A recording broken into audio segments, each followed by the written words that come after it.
بسم اللہ الرحمن الرحیم۔ السلام علیکم۔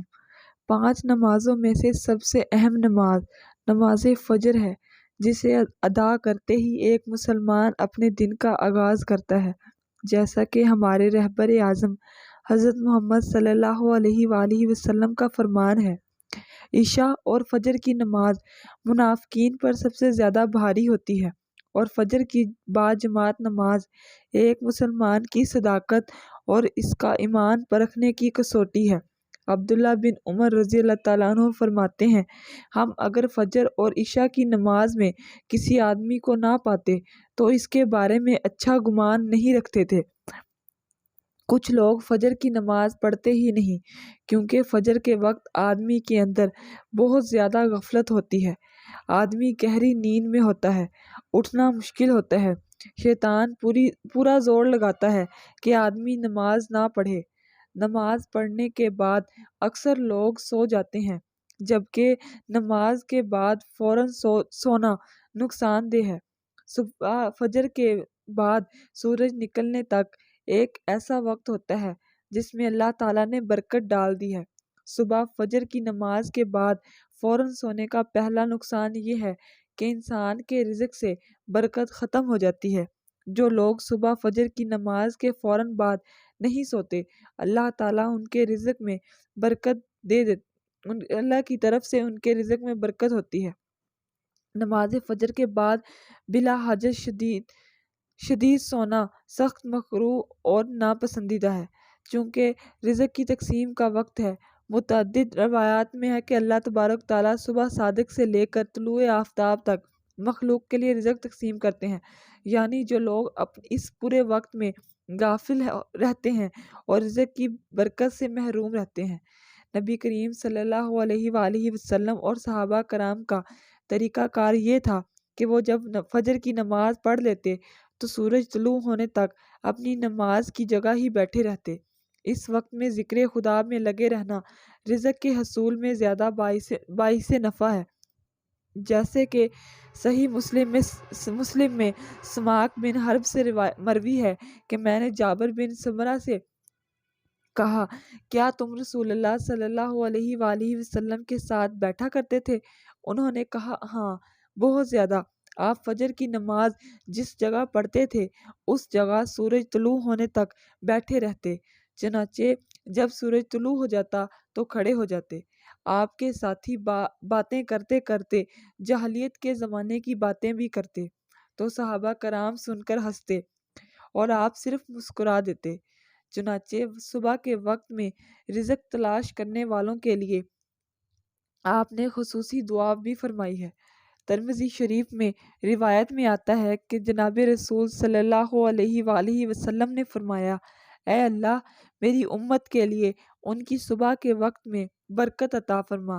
یہ دعا ساری امت کے لیے کی گئی ہے، خواہ وہ مالدار ہوں یا غربا، چاہے جو بھی کام دھندا کرتے ہوں۔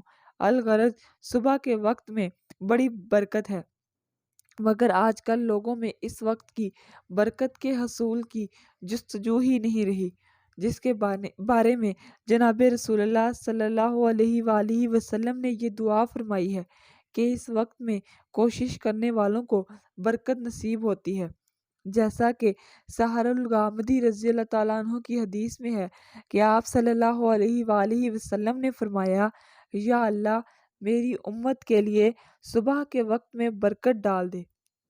راوی کہتے ہیں کہ جب کبھی آپ صلی اللہ علیہ وآلہ وسلم نے چھوٹا بڑا لشکر ارسال کرنا ہوتا تو صبح کے وقت ہی بھیجتے تھے، اور سخر تاجر صحابی تھے، آپ اپنے تجارتی قافلے کو صبح کے وقت بھیجا کرتے تھے تو آپ کو خوب مال و دولت نصیب ہوا۔ حضرت ابو وائل فرماتے ہیں کہ ہم صبح کی نماز پڑھنے کے بعد حضرت عبداللہ بن مسعود رضی اللہ تعالیٰ عنہ کی طرف گئے اور دروازے سے سلام کیا تو انہوں نے ہمیں اجازت دے دی، مگر ہم تھوڑی دیر دروازے کے ساتھ ٹھہرے رہے تو ایک باندی آئی اور اس نے کہا کہ تم اندر کیوں نہیں داخل ہو رہے؟ تو پھر ہم اندر داخل ہوئے تو حضرت عبداللہ بن مسعود رضی اللہ تعالیٰ عنہ بیٹھے تسبیح پڑھ رہے تھے۔ انہوں نے فرمایا کہ تمہیں کس چیز نے اندر داخل ہونے سے روکا ہے جبکہ تمہیں اجازت دے دی گئی تھی؟ تو ہم نے کہا کہ کوئی بات نہیں سوائے اس کے کہ ہم نے خیال کیا کہ گھر والوں میں سے کوئی سو رہا ہو۔ تو حضرت عبداللہ رضی اللہ تعالیٰ عنہ نے فرمایا کہ تم نے ابن ام عبد کے گھر والوں کے بارے میں غفلت کا گمان کیا۔ راوی نے کہا کہ پھر حضرت عبداللہ رضی اللہ تعالیٰ عنہ نے تسبیح پڑھنی شروع کر دی، یہاں تک کہ پھر خیال ہوا کہ سورج نکل گیا ہے۔ تو باندی سے فرمایا دیکھو کیا سورج نکل آیا ہے۔ الحدیث حضرت عثمان رضی اللہ تعالیٰ عنہ سے مروی ہے کہ آپ صلی اللہ علیہ وآلہ وسلم نے فرمایا، صبح کی نماز کے بعد سورج نکلنے تک ذکر خدا میں لگے رہنا رزق کے حصول میں زیادہ باعث نفع ہے اس بات سے کہ طلب رزق میں دنیا کے کونے کونے میں پھرتا رہے۔ حضرت سیدہ فاطمہ رضی اللہ تعالیٰ عنہ بیان کرتی ہیں کہ میں صبح کے وقت سوئی تھی کہ رسول اللہ صلی اللہ علیہ وآلہ وسلم میرے پاس سے گزرے اور آپ نے مجھے پاؤں سے ہلایا، پھر فرمایا، بیٹی اٹھو، اپنے رب کی طرف سے رزق کی تقسیم میں شامل ہو جاؤ اور غفلت شعار لوگوں کی عادت اختیار نہ کرو۔ اللہ تعالیٰ طلوع فجر سے طلوع آفتاب تک لوگوں کا رزق تقسیم کرتے ہیں۔ شعب الایمان حدیث نمبر 4405۔ حضرت انس رضی اللہ تعالیٰ عنہ فرماتے ہیں کہ تلاش رزق کی خاطر نماز فجر سے طلوع آفتاب تک مت سویا کرو۔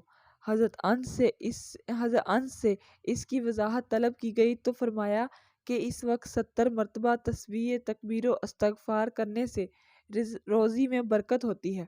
دوسرا نقصان یہ ہے کہ جو انسان فوراً فجر کی نماز کے بعد سو جاتا ہے تو اس کا دماغ کمزور ہو جاتا ہے۔ آپ یہ آزما کر دیکھ لیں، جو فجر کے فوراً بعد سو جاتا ہو اس کا ذہن بہت کمزور ہوگا، ذہن میں کوئی چیز ٹھہرتی نہیں ہوگی۔ صبح کے وقت جو چیز یاد کی جائے وہ دیر تک یاد رہتی ہے، اس لیے فجر کی نماز کے فوراً بعد نہیں سونا چاہیے۔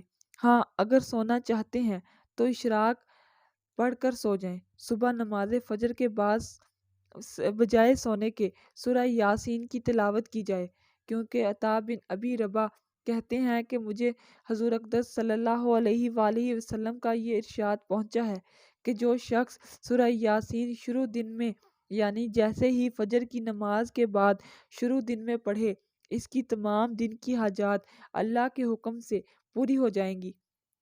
حضرت ابو ہریرہ رضی اللہ تعالیٰ عنہ سے روایت ہے کہ حضور صلی اللہ علیہ وآلہ وسلم نے فرمایا، اللہ تعالیٰ نے زمین اور آسمان کی تخلیق سے 1000 سال پہلے جب فرشتوں نے سنا تو کہنے لگے، خوشی اس امت کے لیے جس پر یہ صورتیں نازل ہوں گی۔